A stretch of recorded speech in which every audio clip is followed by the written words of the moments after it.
સવારમાં એક ભયંકર નજારો મારી સામે આવ્યો મિત્રો। હું જતો હતો કામે, ત્યાં મેં પબ્લિક ઊભેલું જોયું અને મેં આજે જોયું તો એક કોક ટ્રકવાળો આ 3 વાસળીઓને બિચારીઓને અડફેટે લઈને વહી ગયો।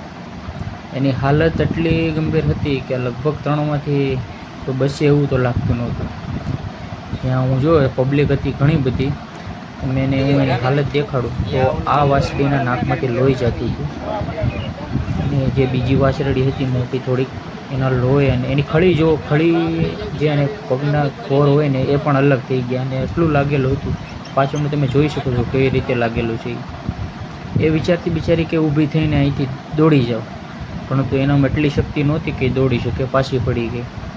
એના પાછળના જે પગ છે એ બધા ફરી ગયા છે અને આ જે બીજી એક નાની વાસળી હતી એની હાલત જુઓ તમે ખાલી, એટલું વાગેલું છે મિત્રો, સીધું અંદર ખાડો જ પડી ગયો છે। આપણે અંદરનું બધું જોઈ શકીએ એ રીતે, એ કરુણા આપણી આંખોમાંથી વહી જાય એવો તમને આ નજારો હતો। બધા આપણા ગામના, અમારા ગામના જે બધા મિત્રો હતા એણે ફોન કરેલો છે પશુવાહનને, પણ હજી એ આવ્યા નથી। 9:30 બાજુ એમ્બ્યુલન્સ આવી ગઈ અને આપણે એની સેવા કરવાનું આખું ડૉક્ટરોએ શરૂ કર્યું। એમાંથી એક વાસળી તો ઓલરેડી મરી ગઈ છે અને જે 2 જીવે છે એનું પાટાપિંડી ડૉક્ટર સારી રીતે કર્યું છે, ટાંકા લીધા છે। ઓલી વાસળીનું જે વાગેલું હતું એના લીધા ટાંકા, જુઓ તમે, એને બિચારીને કેટલું દર્દ થતું હશે। એ નથી ઊભી થઈ શકતી કે નથી હલી શકતી, એમને બસ પડી છે। જ્યારથી એને વગાડીને ગયો છે ત્યારથી એમને જ છે। જુઓ તમે, આપણું તો જે વાહન હાંકે છે એને ખાલી ફક્ત એટલું જ કહેવું છે મિત્રો, થોડાક ધીમા હાંકો।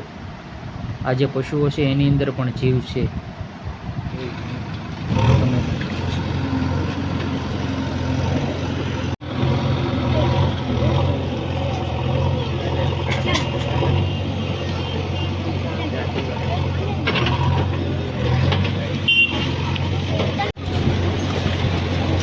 પાટાપિંડી કરી ને હવે બીજું કામકાજ આપણે જેસીબી મિત્રોએ બોલાવી લીધું છે અને જેસીબીથી ખાડો કરી અને જે એક વાસળી મરી ગઈ છે